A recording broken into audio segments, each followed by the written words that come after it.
Russia's annexation of Crimea, rise of ISIS and declaration of the Islamic Caliphate, the deadliest Ebola epidemic in West Africa, the disappearance of Malaysian Airlines Flight 370, the formation of India's youngest and 29th state Telangana, and Prime Minister Narendra Modi have something in common: the year 2014. After years of fractured minority governments, India now has a majority, and its leader won in a landslide. पहली बार देश की जनता ने स्पष्ट जनादेश दिया है, और जब स्पष्ट जनादेश मिलता है तो भाइयों बहनों जिम्मेवारी भी बहुत बढ़ जाती है. The BJP era of Indian politics began in 2014 with the Saffron Party winning 282 seats under Narendra Modi, 10 more than the magic figure of 272, and dismantling most age-old Congress bastions. From winning just 2 Lok Sabha seats in its first election in 1984 to single-handedly attaining majority and dethroning the grand old Congress party, it took 30 years for the BJP to get there. As some put it, the Bharatiya Janata Party has transformed into the most effective election machine that India has ever seen under Modi and Shah. There have been passages of time which did go the opposition's way, like in 2018 when Congress won Chhattisgarh, Rajasthan and Madhya Pradesh and BRS took Telangana. Having said that though, each time a slump came by, the party managed to come back with a bang and silent its critics. ये आशीर्वाद MP में सुशासन की निरंतरता को है, ये आशीर्वाद एमपी के विकास को है, ये आशीर्वाद मोदी की गारंटी के लिए है. One region that continues to be a conundrum for the BJP 15 years down is the southern part of India. Some say the BJP's ideology can never work in South, while others say the party just isn't interested, and that shows. Well, the answer to that question, I'm afraid, isn't that simple. 5 states, 4 languages, 20% of the population, and countless other differences is what we're talking about. There is no one reason why the BJP hasn't managed to do as well as they did in other regions in the southern part of India. Let's begin our analysis with the state of Telangana. Don't forget, the princely state of Hyderabad was the last to be liberated by way of a military operation, and people of the region were subjected to religious persecution by the Razakars. Some of those dark tales have influenced my father's generation and the way they think as well. Therefore, out of all the regions in South India, Telangana was maybe more prone to religious polarization, but again, this is 76 years later. In 2014, BJP contested 45 out of the 119 seats in alliance with the Telugu Desam party and won 5. This was the BJP's first big blunder. The TDP itself might have won 15, but the fact that the party firmly stood against the formation of the state of Telangana made it an Andhra party in the eyes of the people, and this was bound to wipe TDP out very, very soon. To ally with the TDP when a new state is overwhelmed with regional sentiment, knowing this fact was going to be used against the BJP for decades to come. Secondly, the party did not have a single leader that could take on someone like KCR, who was slowly starting to cement himself as the father or Gandhi of Telangana. By now, Hindus, Muslims, Christians had learned to live with each other and weed out hostility largely. Despite Owaisi making statements against the formation of Telangana, the control he established on the Muslim community kept him relevant. Out of the 119 seats, the Muslim vote bank can influence at least 35 to 40 seats in case of a close fight. Remember, only 2% votes separate the ruling and the opposition parties as on date. Ground-level propaganda around the party's ideology and the party's animosity with Owaisi destroyed any chances of gaining support from the Muslim community.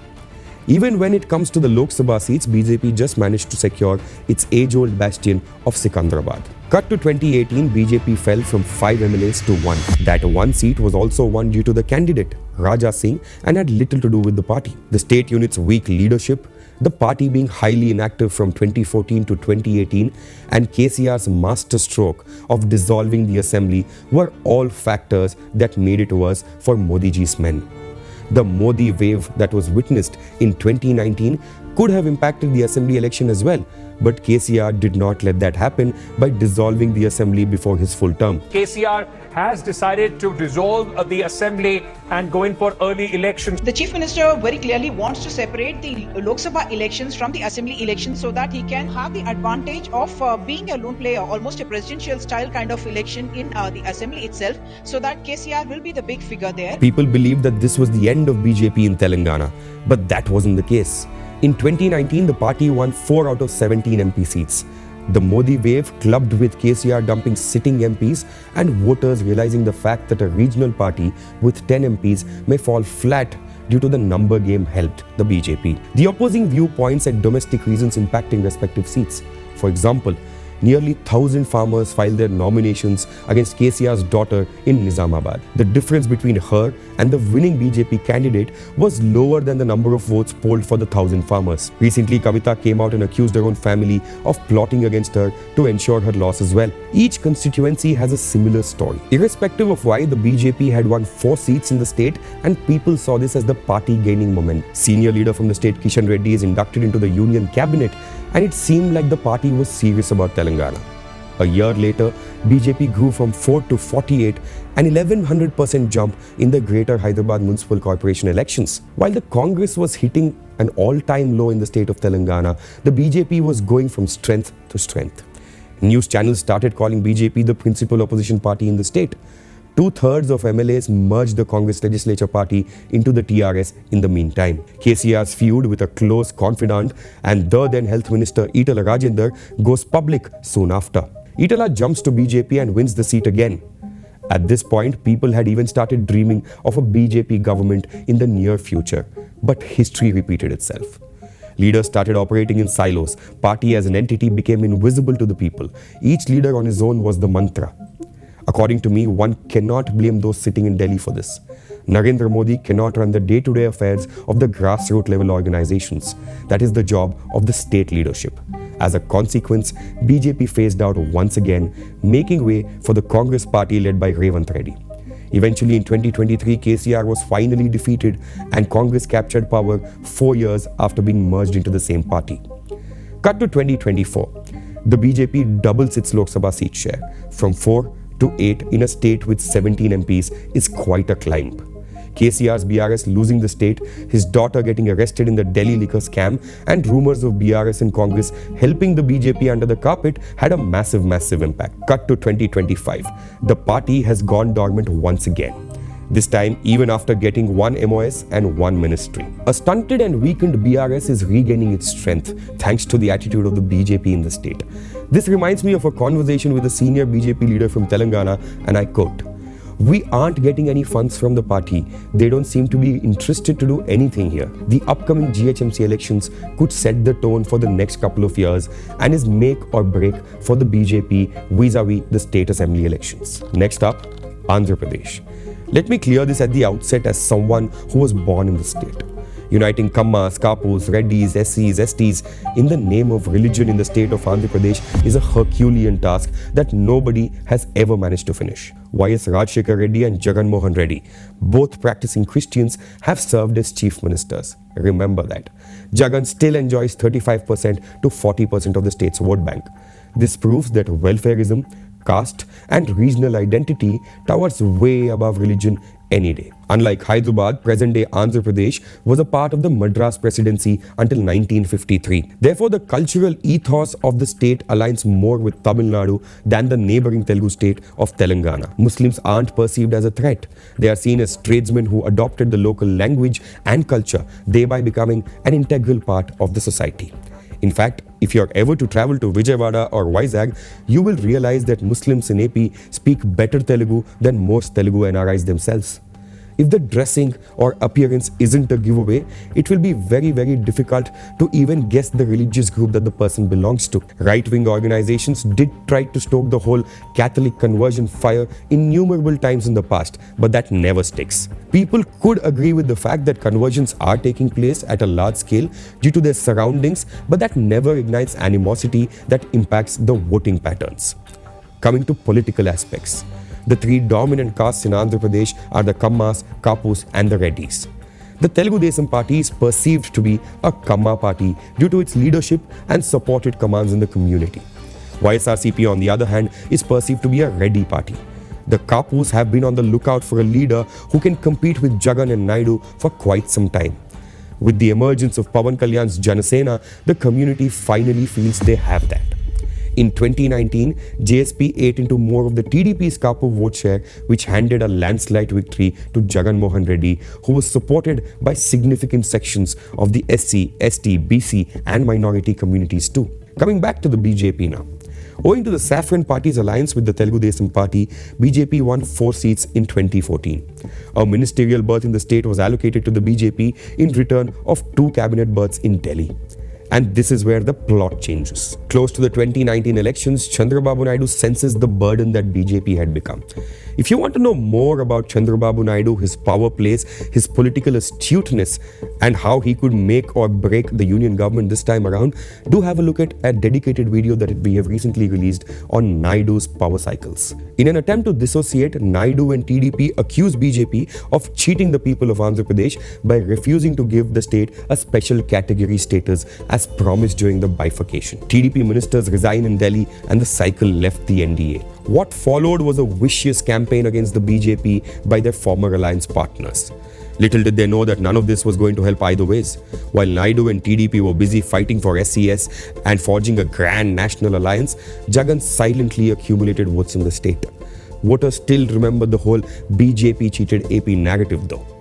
Attempts to showcase Jagan as an anti-Hindu and anti-temple due to his personal religious preferences intensified when Jagan was the chief minister, but that yielded no results for the Bharatiya Janata Party. The wily, old and experienced politician in Naidu took charge. Each time the BJP played the Hindu card, TDP did too.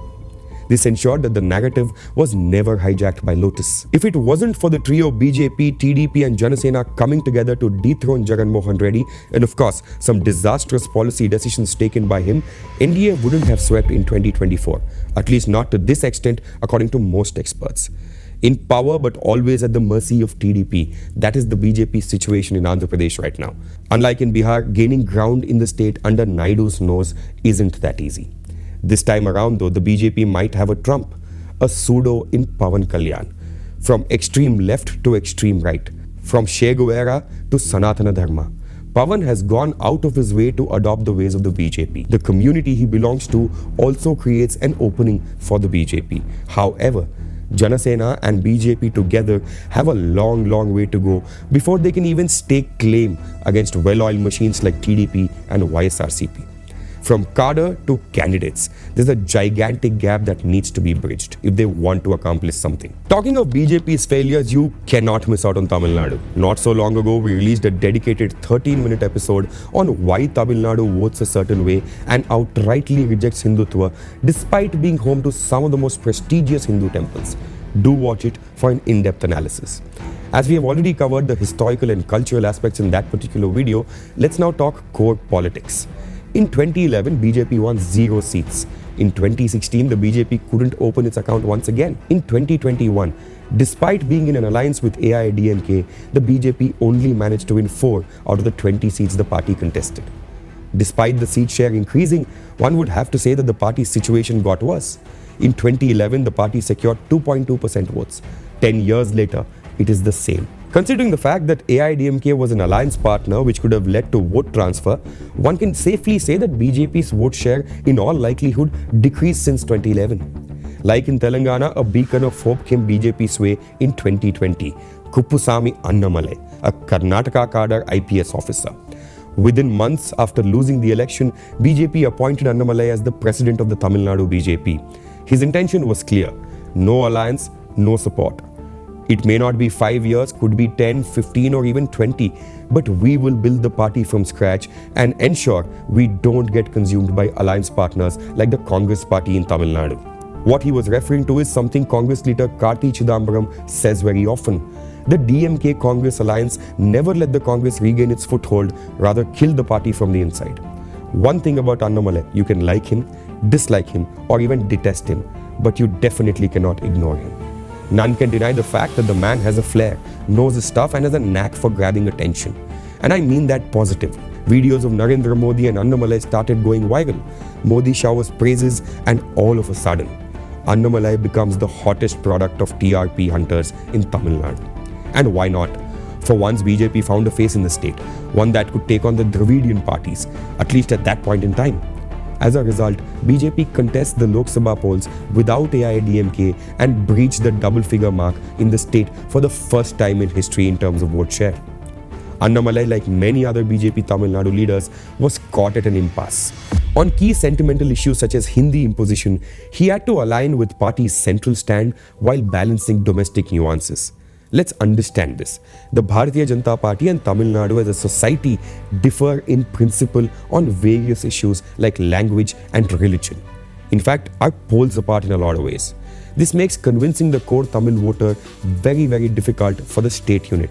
Cut to 2025. Annamalai ceases to be the president of the Tamil Nadu BJP, seems to have been sidelined, and AIDMK is back to leading the NDA in the state. This is very uncharacteristic of the 21st century BJP and raises multiple questions.